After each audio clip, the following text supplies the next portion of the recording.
With the performance that Marcus Blaze just had, he has solidified his status as an NCAA title contender for this season.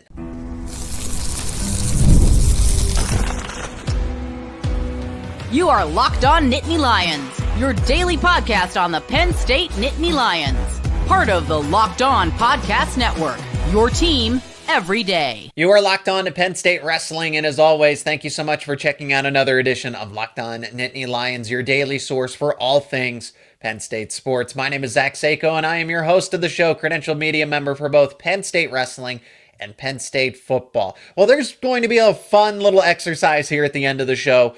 A junior Penn State lineup versus a senior Penn State lineup. Don't think that the senior lineup would just absolutely obliterate the junior lineup. We'll talk about it at the end. But Marcus Blaze, his performance at U20 at the U20 World Tournament, winning gold with 4 tech falls and a disqualification, outscoring his opponents 54-8. We are going to begin with, though, how that impacts the Penn State lineup and his outlook for NCAAs this season. So Blaze is one of the final United States wrestlers. Shout out to Max McAnally for winning gold as well. He's over at Minnesota, but United States team, we're rooting for all of them, right? But now that that's over, it's back to, okay, who's here, who's there? And Blaze, coming in as a true freshman at Penn State, is easy to plug and play in at 133.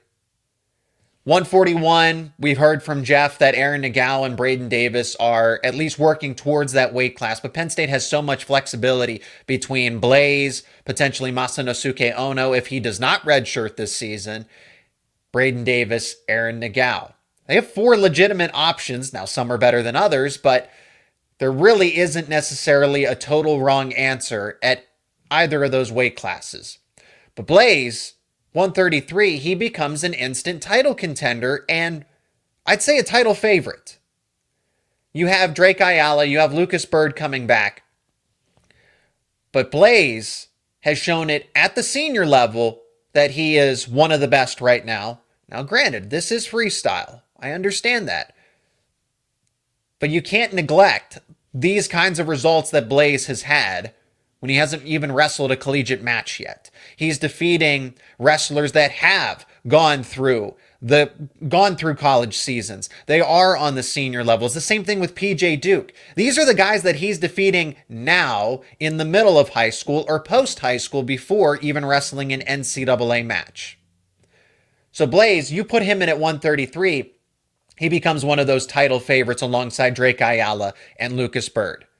And I got to imagine as the season progresses, if there is any gap, if there is any doubt that you would say, oh, well, Blaze probably isn't the favorite, I'll go with either one of Lucas Bird or Drake Ayala. No, Blaze will close that gap over time. And that's why he's at a school like Penn State, because you see it in real time. Those wrestlers get better over the course of the season. A Josh Barr, for example, started out as somebody that was significantly underrated and then became an NCAA runner-up at a weight class that wasn't originally his, bumping up to 197. So Blaze, who could go at either 133 at 141, I think he goes in at 133. I think he starts at 133, and I think he is a title contender and the title favorite as the season progresses. When we ultimately get to the conference tournament, when we get to the NCAA tournament, it's not going to be, oh, it's either Lucas Bird or Drake Ayala. No, and then Blaze is after that. He's going to eventually emerge into that group. I'm talking about the public consensus, because on the Penn State side of things, it is easier to see it this way. But the public is going to default and say, it's still Lucas Bird or Drake Ayala. Marcus Blaze will have to wait his turn. And I'm here to say that that's not the case. That Blaze is already in that group and should be considered not a fringe title contender, but somebody that is alongside the credibility that Drake Ayala and Lucas Bird have at this point in time, and eventually might go past them, being the 1 seed, being the overall favorite, rather than somebody that is in the mix and sharing a piece of that pie. That's at 133. He could do the same thing at 141, and that's crazy when you have a Jesse Mendez, or you have a Luke Stanich, who we saw I'd say the same thing about Luke Stanich. Stanich just won a U20 gold medal, takes that red shirt, bulks up to 141. He's in that same category for me, but that's, you can listen to a Lehigh podcast for that, but that's the same kind of mentality that I'm applying here. I'd say the same thing about Stanich. Don't think just because, Marcus Blaze is wrestling for Penn State that Zach would say that exact same thing. Don't think because I'm talking about Penn State here that I'm not going to have that same objective opinion about anybody else. Same thing applies to Stanich. I think the same thing applies to Blaze here as well, that they are truly in the mix and should be one of those wrestlers that are considered for that. So I think that Blaze is going to go at 133 in this lineup for Penn State. At 141, you really do have a three-person battle. It could turn into a two-person battle, depending on what Penn State does with Masanosuke Ono at 141. And the reason I think Ono goes at 141, that has to do with the weight cut. That has to do with constantly training and trying to make weight every single week. That's easier to manage if you're at a weight class that, is a little more forgiving with where you naturally are. So there's a three-man battle between Nagao, Davis, and Ono, in my opinion. Ono winning if he actually competes this season. If the NCAA is not going to grant him a second year of eligibility, he's going to take the red shirt. And then he'll wrestle next season. But if he is granted that second year of eligibility, he's going to be in the lineup for the next two seasons. So that seems how Penn State is going to handle that there.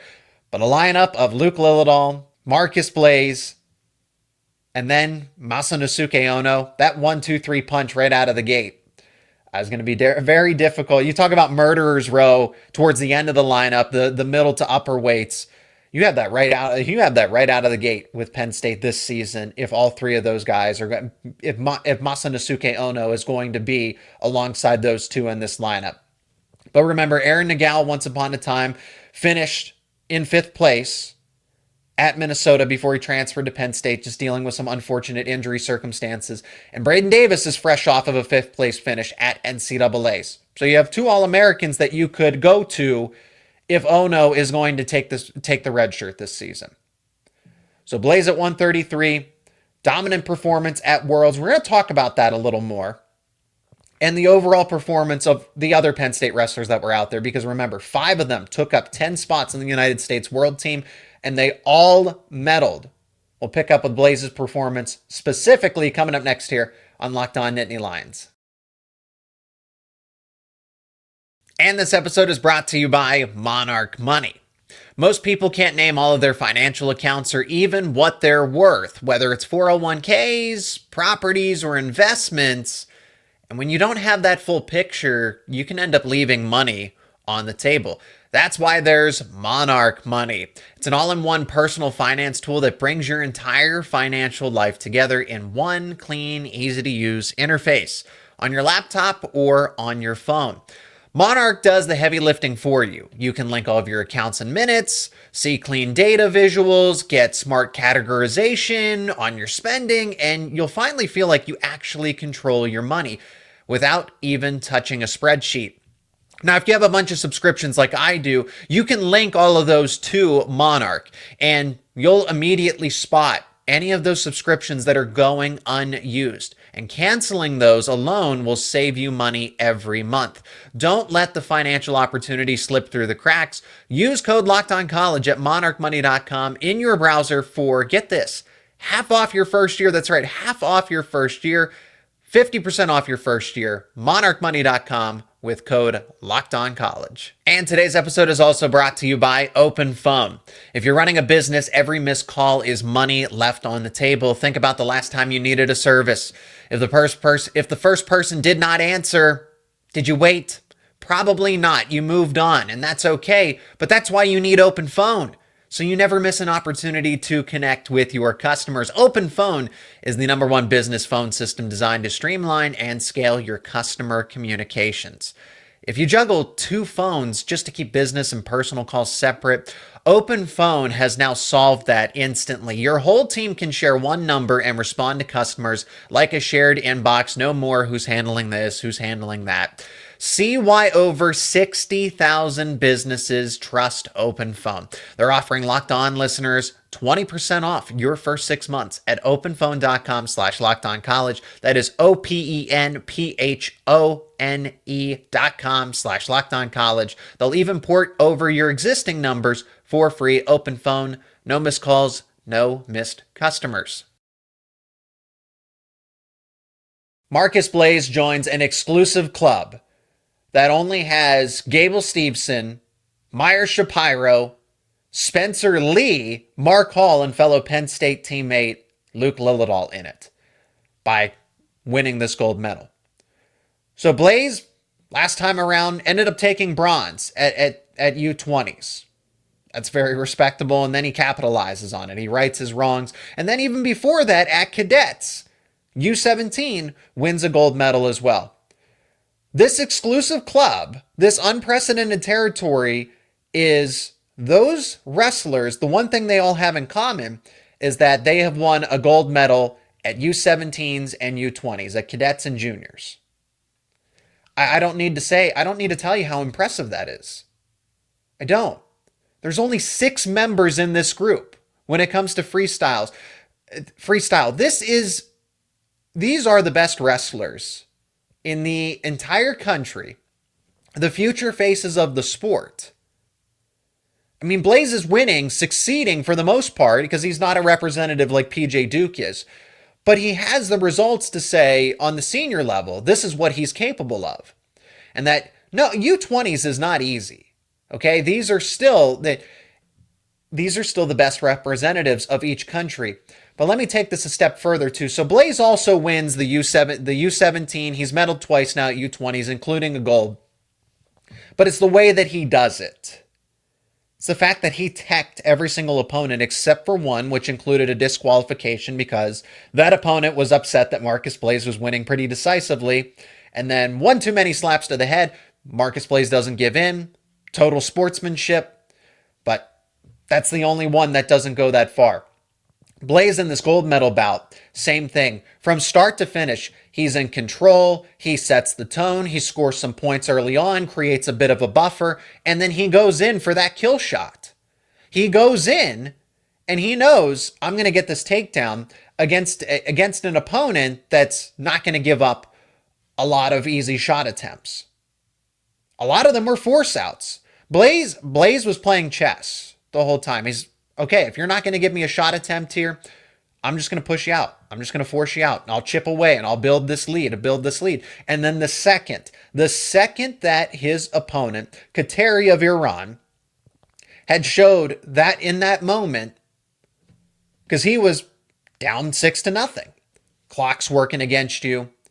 And that's when Blaze goes in for that shot attempt, gets that turn, and wins 10-0. 10-0. In a gold medal match. It speaks for itself. So Blaze teched his way through the U20 tournament. That is why I see him as an NCAA title favorite going into the season at 133. And if he were to wrestle at 141, so be it. My opinion would not change. I do think Jesse Mendez is a tougher opponent overall as compared to a Lucas Burter or Drake Ayala, but point still stands that Blaze can hold his own in either weight class and doesn't have to wait his turn. Oh, next year. After next year. No. Nope. He's ready now. PJ Duke wins gold, continues. It's the consistency that these guys are building. Duke adds a gold medal here at U20s. He's getting ready to, and he's not finished. The senior world championships are coming up, and he's the representative there at 70 kilos. So PJ Duke has his work cut out for him, certainly. William Henckel, again, I want to go back to the point that I made that he's kind of forgotten in this class because it includes Marcus Blaze, PJ Duke, and Masanosuke Ono. Or he's overlooked. I don't know about necessarily forgotten, but he's certainly overlooked that, oh, well, Henckel goes into a crowded situation. He could start for 4 years. I think he proved that. And the one thing I will say about Henckel is that he's improved the most out of all of Penn State's recruits this cycle. Yeah, Blaze is where he is. Duke is where he is. But I think Henckel, who was further away at this point in time a year ago, has closed the gap, and we see that he goes into an absolutely loaded 79 kilo class. You could make the argument that that was the most difficult group out of all of the weight classes. One of them anyway. Certainly top 3. And he finishes with a silver. And, you throw the challenge, you have a challenge. Things change circumstantially. I get it. Close doesn't count in wrestling. But he only lost 8-6. A couple things change in that. If he had been teched, I'd say, okay, I'll pump the brakes here with how, where my confidence level is with Henckel. But 8-6, couple things change, and he's holding a gold medal to his credit as well. So he'll take that red shirt. Blaze and Duke can start right away. Henckel, though, Levi Haines, I don't think Levi Haines has given up the spot at 174. But when he does, because when he's out of eligibility, that opens up. Henckel goes right in, instant title contender, and that redshirt season will actually help him to even close that gap more with that overall skill level. And again, going back to the Mirasola twins. Connor losing right out of the gate, going into repechage, and then rattling off a win streak. That is tough to do against this kind of competition, and he was able to do it. Cole Mirasola, again, he is going to have that. He's going to have that competitive disadvantage by not being a natural heavyweight, by giving up some of that height, and where he makes up for it with the speed, agility, acceleration, all of that athleticism and the technique. I mean, he teched his opponent in that bronze medal match. They all medaled. None of them disappointed. They all did what they were. Now, I have my confidence that Connor and Cole may have made it to the gold medal match, but still they finished with a medal. All of these wrestlers have bright futures ahead of them. They're already winning now. And that's why it brings up an interesting conversation. So this was proposed on X. What would a lineup with Penn State wrestlers that had all of their eligibility remaining, what would that look like? Let's take that a step further. Against a senior level team, the veteran team, the rookies versus the veterans, how would that look? It's actually closer than maybe you think. That is coming up next here on Locked On Nittany Lions. This episode is brought to you by Prize Picks, the daily fantasy platform that lets you turn your football predictions into real rewards. Preseason is already heating up, and college football is not too far behind. Whether you've got your eye on a big-name quarterback or a breakout running back, Prize Picks makes it easy to get in on the game. Do you like Joe Burrow, Josh Allen, Lamar Jackson? If you're thinking about running backs, Saquon Barkley, Bijan Robinson, all of those players, you can select from any of them over on Prize Picks. And Prize Picks has a pretty neat feature. It's called the Flex Play. It's an option that's a total game changer. Even when one of your picks misses, you'll still have the chance to double your money. Download the Prize Picks app today and use code LOCKEDONCollege to get $50 in lineups after you play your first $5 lineup. That is code LOCKEDONCollege to get $50 in lineups after you play your first $5 lineup. That is Prize Picks. Run your game. Today's episode is also brought to you by FanDuel. August 26th is officially FanDuel Futures Day, a brand new holiday for football fans who live for bold predictions and preseason hunches. For just 24 hours, FanDuel is giving you deals on NFL season predictions. So whether you're calling your MVP, eyeing a long shot division winner, or you're ready to crown your Super Bowl champ before week 1 even kicks off, this is your moment. So take a flyer on the MVP race. Josh Allen, Lamar Jackson, Patrick Mahomes, Saquon Barkley if you think it's not going to be a quarterback. You can crown your champion in August. Who's your pick to win the Super Bowl? Any of the teams that, again, Chiefs and Eagles were already there. Are the Bills getting ready to have that breakthrough moment? Is there a dark horse team that you like? If there are dark horse teams that you like, you can actually parlay your division winners all together, even the ones that are flying under the radar. Visit the FanDuel app today and start planning your futures bets now, because Futures Day is one day and one day only. That is FanDuel. Play your game. Let me start by saying I like these hypotheticals. I like doing this where the predictions, the backups on Penn State would finish in second place at the NCAA tournament or at the conference tournament. Let's actually just theorize it, play it out, because the junior team, with what it shows what Penn State has coming in and what the Nittany Lions have been able to accumulate over these past two 24 and 25 cycles. So this would be, just for parameters, just for rules, this is entirely this backup team. This backup team is either freshmen or redshirt freshmen. These are guys that have 4 years of eligibility. The senior team is everybody else. You have less than 4 years of eligibility, because I think that's the fair thing to do, rather than a starting versus backup lineup, because those guys are starters for a reason. Of course they're going to win. But what happens when you put Marcus Blaze on one side and PJ Duke on that same side, and you go up against that other wrestler? So Tyler Casack versus PJ Duke. This match would be won by the seniors. I'm not here to say, it's going to come down to a final match. It will be based on criteria, bonus points, that type of thing. No, the senior group would win decisively, but it would be closer than you think. So let's go through the matches. And then how would this team do on the NCAA at the NCAA tournament? You have Luke Lillidahl probably versus Nate Desmond at 125. Luke Lillidahl obviously wins.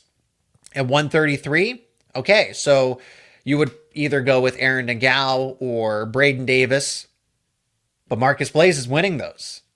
Okay, let's say it's Aaron Nagao, 141, and then if you include Masanosuke Ono, since he hasn't used any of his NCAA eligibility, he's kind of, I guess, the middleman here, that he wouldn't be on the senior team in this conversation just for the sake of the hypothetical.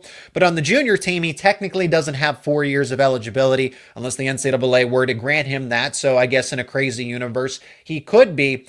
If you put him in that lineup, the junior team goes up. The junior team would lead. Ono would beat Braden Davis at 141. But if it's, let's say, a Dalton Perry, for example, who is a part of this class of 2025, I think it's easy to say that Braden Davis would win that matchup, given fifth place finish at NCAAs. Then you go to 149. Okay, Shane Van Ness is probably winning any sort of matchup there at 149. That would be Brock Weiss. He was in the class of 2024, pardon me. So that would be a win for the senior team. And this is where another one of those toss-up matches, PJ Duke versus Tyler Casack. More and more people are starting to believe that PJ Duke wins that head-to-head, that wrestle-off. That's going to come up. I know it's a possibility that, hey, Duke, you could still redshirt him because you have Tyler Casack. But if PJ Duke wants to go and wants to have a wrestle-off, okay, so be it. Then Duke picks up a hypothetical victory there for the junior team. At 165, because of what Mitchell Messenbrink is, I mean, he could win an Olympic medal, right? And I know that he lost to David Carr, but I'm saying that's the potential that Messenbrink has. There's nobody challenging him at 165 this time around on the NCAA level. Joe Seeley would be that competitor. I imagine that Messenbrink would probably still major decision. Maybe I don't want to say tech fall, because I still think Joe Seeley has a lot to prove as a wrestler. But that's what would happen at 165. Levi Haynes versus William Henckel. It would be Levi Haynes. 184. Rocco Welsh versus Asher Cunningham. Rocco Welsh is probably winning there, right? I don't think there's any, and nobody's going to contest that one. Josh Barr versus Connor Mirasola. Look, I do genuinely believe that Connor has closed the gap on that matchup between Josh Barr, where there are actual consequences. It's not just practice. It's truly a wrestle-off. But Josh Barr is still Josh Barr. So that's the only thing that's standing in Connor Mirasola's way from being a starter at 197 at Penn State. Josh Barr would win that match again. And then at heavyweight, well, Penn State doesn't have another heavyweight. In theory, they technically do. Lucas Cochran's still on the team. So Cole Mirasola versus Lucas Cochran, It's Cael Mirasola. That's who I would pick as a winner of that wrestle off. We've seen Luke. It is fair to put Cochran as that placeholder. He's not a true heavyweight. He is a 197 pounder, but because of Barr and Connor, and we've seen Cochran go up to heavyweight in select starts. So he can be that representative on the senior team. And I do think that Cael wins in that matchup. So it's not just a total, it's PJ Duke and Marcus Blaze. Maybe they get a couple of wins and that's it. No, this would be 6-4. Best case scenario for the junior team. How would that look on the NCAA scale? I think because Marcus Blaze and PJ Duke can contend for and truly be title favorites at their respective weight classes, that right there, you potentially have 2 gold medalists at the NCAA tournament. And other guys that could definitely be All-America contenders. Okay, so Cael Mirasola's on that team. Connor Mirasola, I think, would be in the top 4 at 197 if he was somewhere else. Or at least be around there. He could easily get to the semifinals. So that's what the junior team, easily, it's not just about the backups. It's that next wave of Penn State wrestlers and what that future lineup would look like in 2-3 years' time. They're already competing. They would already be a team that pushes for second place and has potential NCAA title contenders already, and guys that are certainly in the mix to be All-America contenders, a William Henckel, an Asher Cunningham, a Joe Seeley would certainly be an All-America contender at that 165-pound weight class if he were to start, but he's blocked by Mitchell Messenbrink. So this junior team is truly a second-place caliber team if you happen to wrestle that. You send Penn State's B team, if you will. But this time it's the rookies versus the veterans as opposed to the starters versus the backups. So fun little exercise, fun little thought here to wrap up the show. And let me know your thoughts down in the comments section. I would pay money to see that actually happen. If they held that in Rec Hall, a scrimmage of the first-year wrestlers versus the guys that have already used some of their eligibility, I would go and see that. I would want to see that in person, and I know Rec Hall would sell out, so maybe Cael Sanderson should consider doing that for what it's worth. And that's going to do it for this edition of Locked On Nittany Lions. Again, join the debate down in the comments section. Thank you to each and every one of you for checking out another episode of Locked On Nittany Lions. I really appreciate the support. If you're not an everydayer, become one. Subscribe to the YouTube channel and wherever you get your podcasts. Truly grateful. So close to 10,000 subscribers here on the YouTube channel. Like I said, I can't express how much appreciation I have for all of you out there, all you diehard Penn State fans. So thank you. And for more coverage around all your favorite Penn State sports teams, Penn State wrestling, Penn State football, recruiting, basketball, you name it, it is all right here on Locked On Nittany Lions.